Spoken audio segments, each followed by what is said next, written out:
ವೈದ್ಯರು ಹೇಗೆ ಸೇವೆ ಮಾಡುವುದು ಮುಖ್ಯವೋ ಹಾಗೆ ಶುಶ್ರೂಷಾಧಿಕಾರಿಗಳ ಸೇವೆ ಅಷ್ಟೇ ಮುಖ್ಯ.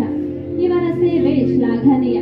ರೋಗಿಗಳು ಎಷ್ಟೇ ಕುಗ್ಗಿ ಹೋದರೂ ಅವರಲ್ಲಿ ಚೈತನ್ಯ ತುಂಬಿ ಉತ್ತಮ ಸೇವೆ ನೀಡುವವರು ನಮ್ಮ ಶುಶ್ರೂಷಾಧಿಕಾರಿಗಳು.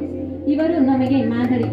ಇವರು ಅನೇಕ ಮಾರ್ಗಗಳನ್ನು ಎಷ್ಟೋ ಜನ ಶುಶ್ರೂಷಾಧಿಕಾರಿಗಳಿಗೆ ಸ್ಫೂರ್ತಿಯಾಗಿರುವಂತಹ ಇವರ ಸೇವೆಯಿಂದ ಅನೇಕ ಜೀವಗಳನ್ನು ಉಳಿಸಿದಂತಹ ಎ ಲೇಡಿ ವಿತ್ ಲ್ಯಾಂಪ್ ಅಂತಾನೆ ಬಿರುದು ಪಡೆದಿರುವಂತಹ ಫ್ಲೋರೆನ್ಸ್ ನೈಟಿಂಗೇಲ್ ರವರ ಜೀವನ ಚರಿತ್ರೆ ನಿಮ್ಮ ಮುಂದೆ.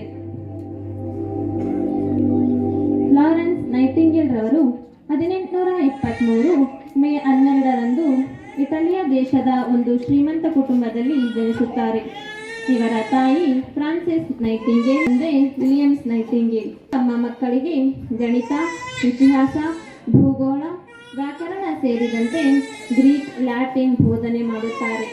ಇವರ ತಾಯಿಗೆ ಫ್ಲಾರೆನ್ಸ್ ರವರು ಸಾಹಿತ್ಯದಲ್ಲಿ, ಆದರೆ ಫ್ಲಾರೆನ್ಸ್ ರವರಿಗೆ ಬಡವರಿಗೆ, ಅನಾಥರಿಗೆ ಸೇವೆ ಮಾಡಬೇಕೆಂಬ ಅಭಿಲಾಷೆ ಹುಟ್ಟಿನಿಂದಲೇ ಇತ್ತು. ಫ್ಲಾರೆನ್ಸ್ ರವರಿಗೆ ಒಬ್ಬ ಅಕ್ಕ ಇರುತ್ತಾಳೆ. ಅವರಿಬ್ಬರು ತಂದೆಯ ಜೊತೆ ಸೇರಿಕೊಂಡು ಊರು ಸುತ್ತುತ್ತಿರುತ್ತಾರೆ. ಆಗ ಫ್ಲಾರೆನ್ಸ್ ಗಮನಿಸಿದ ವಿಷಯವೇನೆಂದರೆ, ಆಸ್ಪತ್ರೆಯಲ್ಲಿ ರೋಗಿಗಳ ಪರಿಸ್ಥಿತಿ ಹದಗೆಟ್ಟಿರುವುದನ್ನು ಕಂಡು ನಾನು ಜನರ ಸೇವೆಯಲ್ಲೇ ತೊಡಗಬೇಕು ಎಂಬ ಆಸೆ ಮೂಡಿದವು. ಬಾಲ್ಯದಿಂದಲೇ ಇವರಿಗೆ ಕರುಣೆ, ದಯೆ, ಸಹಾಯ, ನೋವಿಗೆ ಸ್ಪಂದಿಸುವ ಗುಣಗಳು ರೂಢಿಯಲ್ಲಿದ್ದವು. ಯಾರಿಗೇ ನೋವಾದರೂ ಸಹಾಯ ಮಾಡುವಂತಹ ಮನೋಭಾವ ಹುಟ್ಟಿನಿಂದಲೇ ಬಂದಿತ್ತು. ಇವರು ತಾನು ಶ್ರೀಮಂತರು ಎಂಬ ಭಾವನೆ ಇರಲಿಲ್ಲ. ಎಲ್ಲರ ತರ ಸಹಜವಾಗಿ ಬದುಕುತ್ತಿದ್ದರು. ಇವರದು ಸರಳತೆಯ ಜೀವನ ಎಂಬ ಗಾದೆಗೆ ಕನ್ನಡಿಯಂತಿದ್ದರು. ಫ್ಲಾರೆನ್ಸ್ ನೈಟಿಂಗೇಲ್ ರವರು ಒಂದು ದಿನ ಅವರ ತಾಯಿಯ ಹತ್ತಿರ ಹೋಗಿ, ಅಮ್ಮ, ನನಗೆ ನರ್ಸ್ ಆಗಬೇಕೆಂಬ ಆಸೆ ಇದೆ. ಅನಾರೋಗ್ಯದಿಂದ ಬಳಲುವ ಜನರಿಗೆ ನೆರವಾಗಬೇಕು. ನನ್ನನ್ನು ಕಳುಹಿಸಿಕೊಡಿ ಎಂದು ಭಾವನಾತ್ಮಕವಾಗಿ ಬೇಡಿಕೊಳ್ಳುತ್ತಾಳೆ. ಆದರೆ ಅವರು ಎಷ್ಟೇ ಕೇಳಿಕೊಂಡರೂ ಅವರ ತಾಯಿ ಇವರ ಮಾತನ್ನು ಕೇಳುವುದಿಲ್ಲ.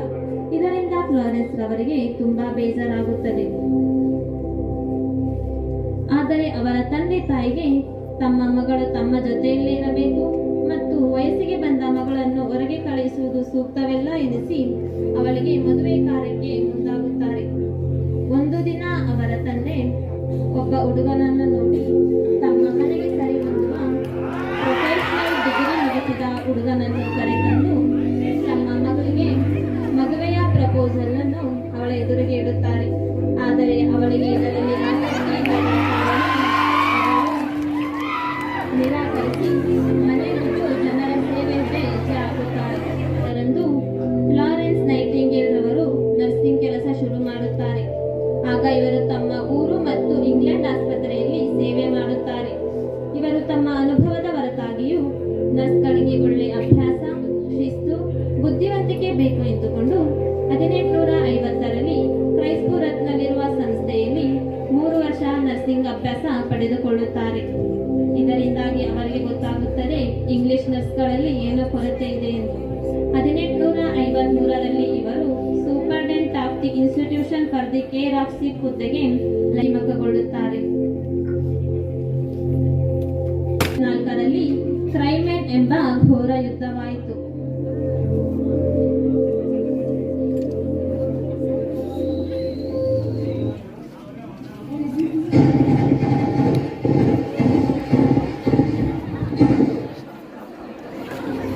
ಈ ಯುದ್ಧದಲ್ಲಿ ಹಲವಾರು ಸೈನಿಕರು ಗಾಯಗೊಂಡಿದ್ದರು.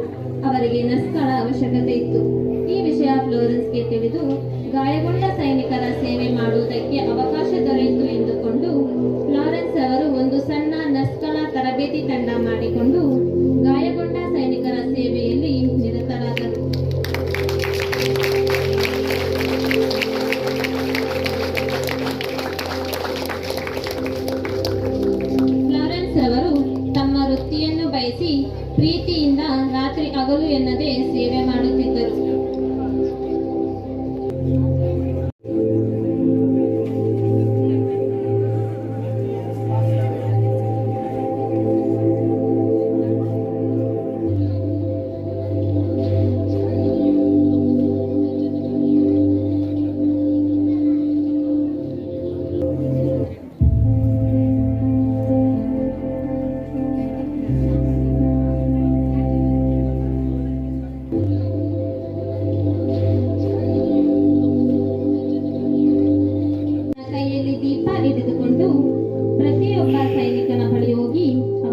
ಬಗೆಯನ್ನು ನೋಡಿ ಚೇತರಿಸಿಕೊಳ್ಳುತ್ತಾ ನೀನು ನಮ್ಮ ಪಾಲಿನ ದೇವತೆ ಎಂದು ನಮಸ್ಕರಿಸುವರು.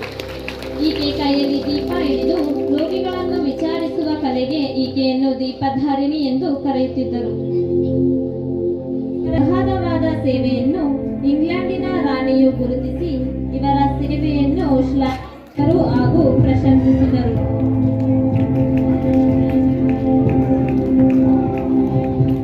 ಈಕೆಗೆ a lady with a lamp ಎಂಬ ನೀಡಿ ಗೌರವಿಸಿದರು.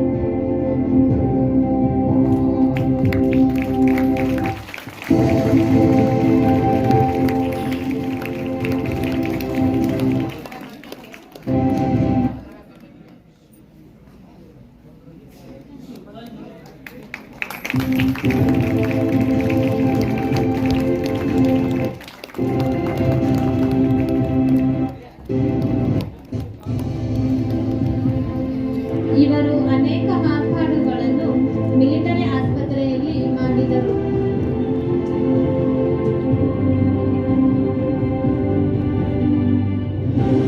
ಇದರ ಫಲವಾಗಿ ಅನೇಕ ಜೀವಗಳನ್ನು ಉಳಿಸುವ ಕೀರ್ತಿ. ಇದರಿಂದ ಮರಣ ಹೊಂದುವವರ ಸಂಖ್ಯೆ 42% 2%ಗೆ ಇಳಿಯಿತು. ಇವರು 1860ರಲ್ಲಿ ಪ್ರಥಮ ನರ್ಸಿಂಗ್ ತರಬೇತಿ ಶಾಲೆಯನ್ನು ಲಂಡನ್ನಲ್ಲಿ ಶುರು ಮಾಡಿದರು. ಇವರು ನರ್ಸಿಂಗ್ ಅಭ್ಯಾಸ ಹಾಗೂ ತರಬೇತಿಯ ಹಲವು ವಿಚಾರಗಳು ದಿನಪತ್ರಿಕೆಯಲ್ಲಿ ಮತ್ತು ಪುಸ್ತಕಗಳಲ್ಲಿ ಪ್ರಕಟವಾದವು. ಫ್ಲಾರೆನ್ಸ್ ನೈಟಿಂಗೇಲ್ ಅವರೇ ಪ್ರಥಮವಾಗಿ ರೋಗಿಯ ದೇಹದ ಸೇವೆಯನ್ನು ನರ್ಸಿಂಗ್ನಲ್ಲಿ ಅಳವಡಿಸಬೇಕು ಎಂದು ಹೇಳಿದರು. ಫ್ಲಾರೆನ್ಸ್ ರವರು ನರ್ಸಿಂಗ್ನಲ್ಲಿ ತಮ್ಮ ಜೀವವನ್ನೇ ಮುಡಿಪಾಗಿಟ್ಟಿದ್ದರು.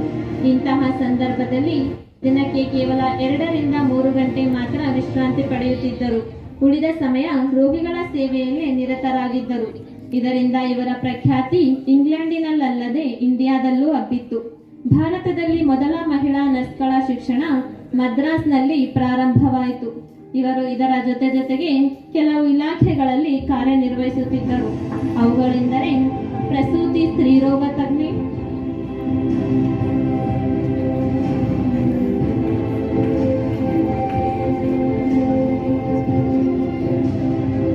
ಮಕ್ಕಳ ವಿಭಾಗ,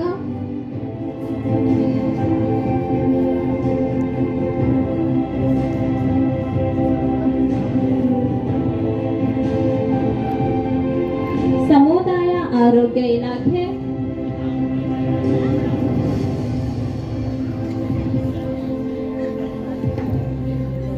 ವೈದ್ಯಕೀಯ ಮತ್ತು ಶಸ್ತ್ರಚಿಕಿತ್ಸಾ ಇಲಾಖೆ,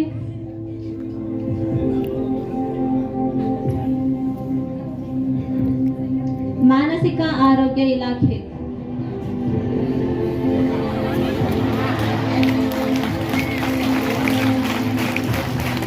ಈ ಎಲ್ಲ ಇಲಾಖೆಯಲ್ಲಿ ಸಾಧಿಸಿದ ಕೀರ್ತಿ ಇವರದು.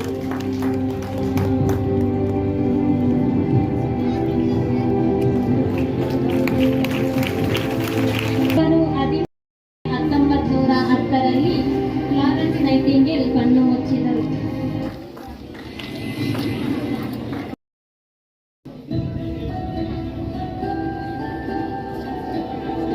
ಇವರ ಸೇವೆಯ ರೂಪ ಪ್ರಪಂಚದ ಪ್ರತಿ ನರ್ಸ್ಗಳ ಸೇವೆಯಲ್ಲಿ ಜೀವಂತವಾಗಿರುತ್ತದೆ. ಇವರು ಒಂದು ಆದರ್ಶ ಮೂರ್ತಿಯಂತೆ. ರೋಗಿಗಳು ಕಿರಿಚಿದರೂ ಅರಚಿ ಬೈದರೂ ಸದಾ ಕಿರುನಗೆಯಲ್ಲೇ ಕೋಪಗೊಳ್ಳದೆ ತಮ್ಮ ಸೇವೆಯೇ ದೇವರ ಸೇವೆ ಎಂದುಕೊಂಡು ಚಿರಕಾಲ ಎಲ್ಲರ ಹೃದಯದಲ್ಲಿ ಉಳಿದುಕೊಂಡವರು ನಮ್ಮ ಫ್ಲೋರೆನ್ಸ್ ನೈಟಿಂಗೇಲ್. ಇವರ ಸಾಧನೆಯನ್ನು ಬರೀ ಪದಗಳಿಂದ ವರ್ಣಿಸಿದರೆ ಸಾಕಾಗುವುದಿಲ್ಲ. ಎಷ್ಟೋ ಜನರ ಜೀವನದಲ್ಲಿ ಬೆಳಕಾಗಿರುವವರು. ಇಂತಹ ಒಂದು ವಿಶಿಷ್ಟ